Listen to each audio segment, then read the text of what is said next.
Sri and Dewani's trial has adjourned for lunch in the Western Cape High Court, and News 24's Roy Mackenzie's been sitting through proceedings. He's joining us in studio to speak through what we missed today. Roy, thanks for joining us. Pleasure. Well, I don't think anyone's really missing much because it's day 6 of Zola Tongas cross-examination and it just carries on plodding along. Yeah. And it's also nothing that is new. It's not new information because, of course, Tongas had his very own trial.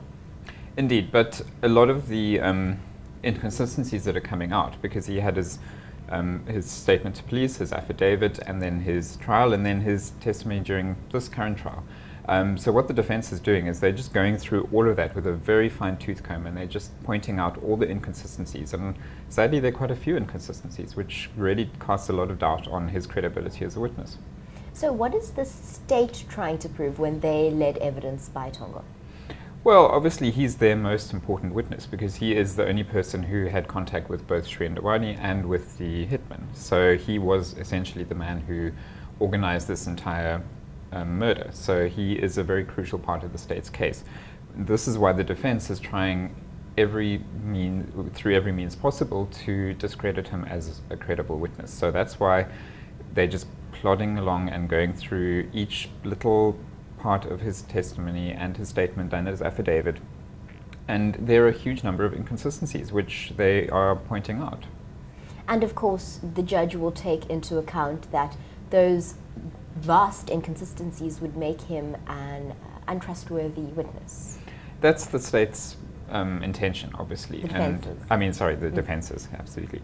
And yes, I mean, there's already talk that, they might even bring an application for to strike the case off because if there's not really any credible case from the state side, well then the defense can argue that actually they must just acquit him right now. Quite right, because we've seen evidence after evidence that the state hoped to bring forward being discredited and eventually chucked out by the judge. Indeed. So there's, beyond what Zola Tonga has to say, I don't know how much else the state, can bring that will really prove beyond reasonable doubt that Sri and Dewani had a motive and he actually was involved in this.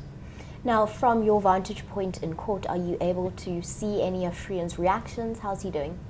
He's looking quite animated today. He, every time that Zola Tonga says something or there's an inconsistency, he smiles or he disagrees, he shakes his head. So he's following it very closely, and I think secretly he must be quite happy that it seems to be going his way, because every time Zola Tonga admits another mistake or concedes that yes, the statement was taken down incorrectly, then it looks better for the defense's side.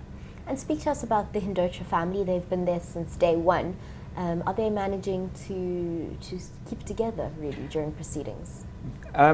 You never really can see. I mean, they just sit there and they're very quiet, they're very sullen looking, and they just follow everything very closely. But yeah, I mean, they're just there. I think that's all you can say. There's fewer of them there, and his cousin and her husband are not in court today. But yeah, they just attend. It's sort of like this regular thing they do. They arrive on time, they sit there, take their seats, and then they leave again. And it must just be quite torturous for them to just go through the entire case bit by bit like this. That's News 24's Roy Mackenzie. You can follow him on Twitter and stay tuned to News 24 Live. We've got all your latest Dewani video news.